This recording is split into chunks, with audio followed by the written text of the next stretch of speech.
ज़िंदगी का सबसे खूबसूरत एहसास है माँ बनना। और ये पूरी जो जर्नी है ये बहुत खूबसूरत होती है।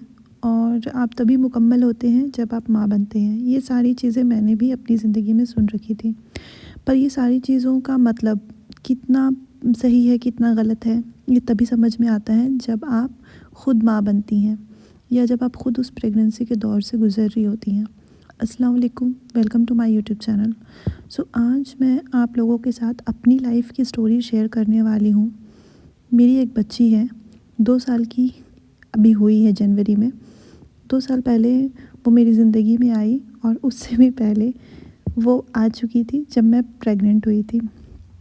प्रेगनेंसी कहने को तो बहुत ही खूबसूरत फ़ेज़ होता है, लेकिन कितनी सारी दिक्कतें एक औरत उस दौरान झेलती है, कितना सारा सपोर्ट उसको चाहिए होता है, इमोशनली, फिज़िकली। अपनी बात करूं हर तरह का तो सपोर्ट मेरी उसको चाहिए।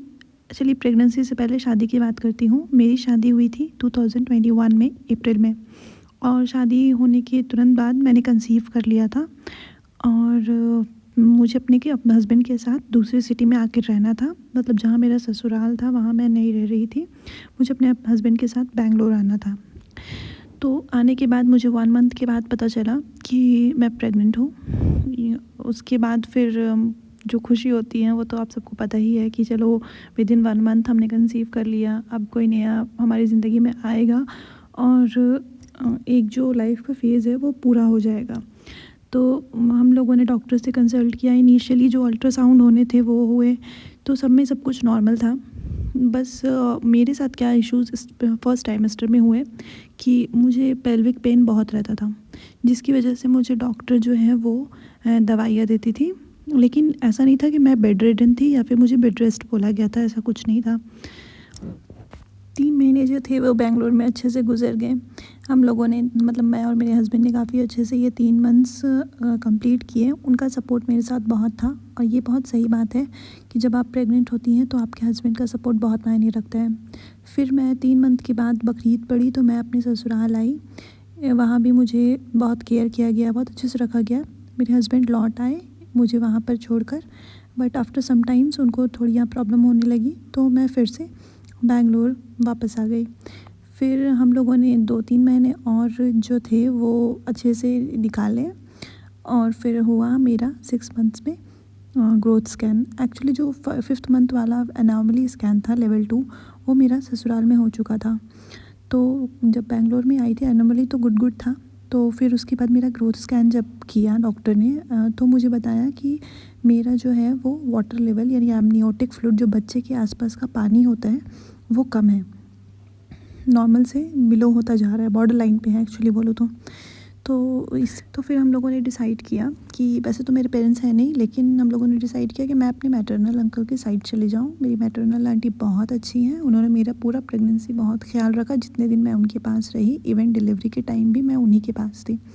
तो वो रहती हैं पटना में, तो मैं वहाँ चली गई अपने हस्बैंड के साथ।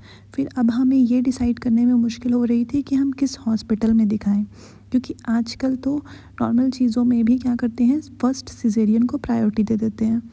तो हम लोगों ने काफ़ी पता करने के बाद ऊपर से मेरा जो वाटर लेवल था वो भी डाउन हो रहा था, तो हम लोग अच्छे हॉस्पिटल की सर्च में निकले। तो हमें पता चला एक अच्छा प्राइवेट हॉस्पिटल था, काफ़ी बड़ा, मैं उसका नाम नहीं लूँगी।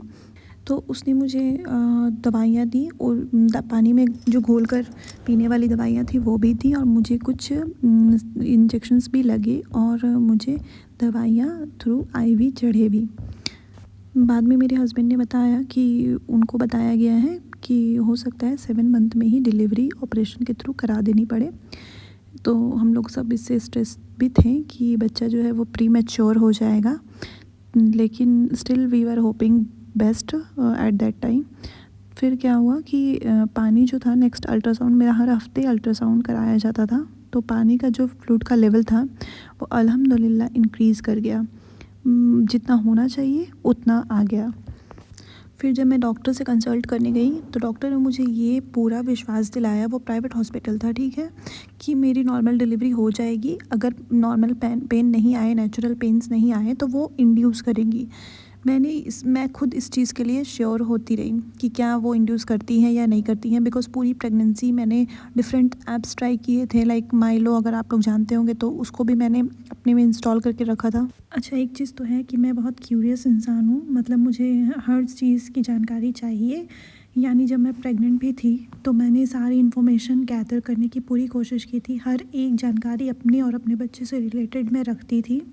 और मुझे ये भी था कि मुझे पता होना चाहिए कि मेरे अंदर क्या हो रहा है, और मैं किसी भी डॉक्टर हो या कोई भी इंसान है, मैं उसके से मतलब ठगा नहीं जाना चाहती हूँ। मेरे मेरे साथ हमेशा ऐसा ही है कि अगर कभी कोई गलती हो मुझसे तो मैं उस चीज़ के लिए सेटिस्फाइड हो जाऊँगी कि ये गलती मैंने की थी।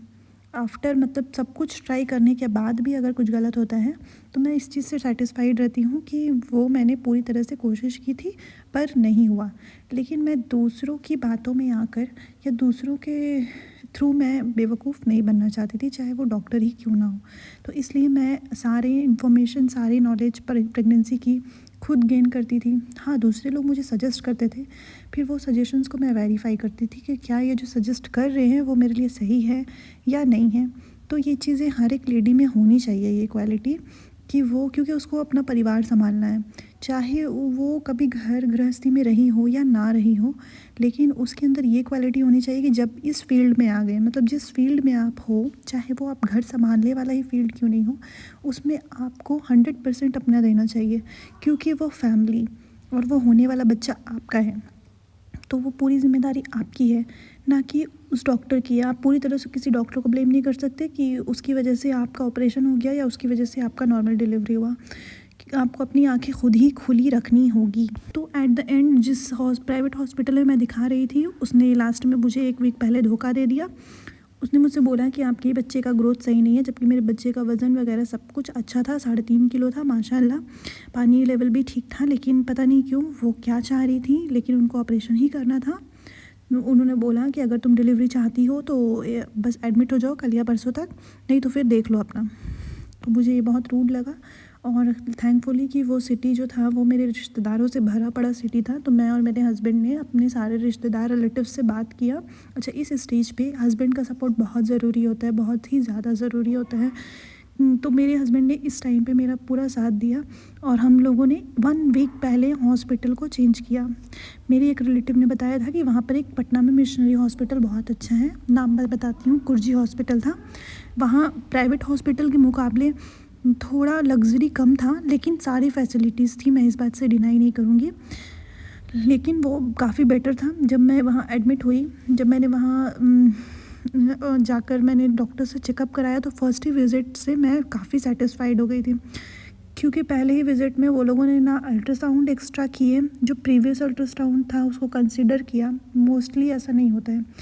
मोस्टली क्या होता है, नई जगह जाओ तो वो अपना अल्ट्रासाउंड करवाते हैं।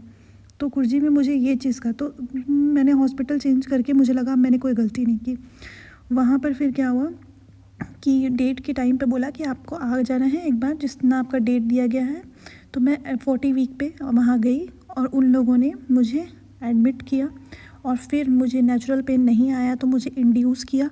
और मुझे एवरी टाइम वो लोग इनकरेज करते रहे कि you can do the normal delivery, तुम कर सकती हो। मैंने बहुत बार डिलीवरी के टाइम गिव अप किया कि मेरा ऑपरेशन कर दीजिए, लेकिन एट दैट टाइम ही एक डॉक्टर और नर्सेस का जो होता है वो सही फेस समझ में आता है, और वो मुझे उस हॉस्पिटल में मिला।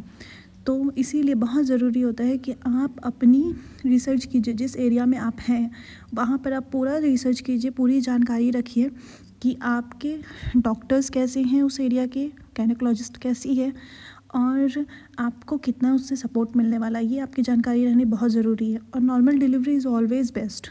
हमेशा ट्राई करना चाहिए कि आपकी नेचुरल ही डिलीवरी हो। हाँ, अपोजिट सर्कमस्टांसेस में अलग बात है, लेकिन खुद जो इंसान, एक लेडी अपने बारे में सारी जानकारी रख सकती है ना, वो सबसे बेस्ट होता है। आप अपनी रिपोर्ट्स को ज़रूर से देखिए, अपने रिपोर्ट्स की सारी जानकारी आप रखिए, बेवकूफ़ बिल्कुल नहीं बनिए। नॉलेज इज़, नहीं बोलते, knowledge is power. So always अगर आप अवेयर रहेंगे अपनी बॉडी से, अपने आप से, तो आप किसी भी, चाहे वो इंसान हो या डॉक्टर हो या रिलेटिव हो, उससे आप कभी भी बेवकूफ़ नहीं बनेंगे। इस बात के लिए आप श्योर रहिएगा।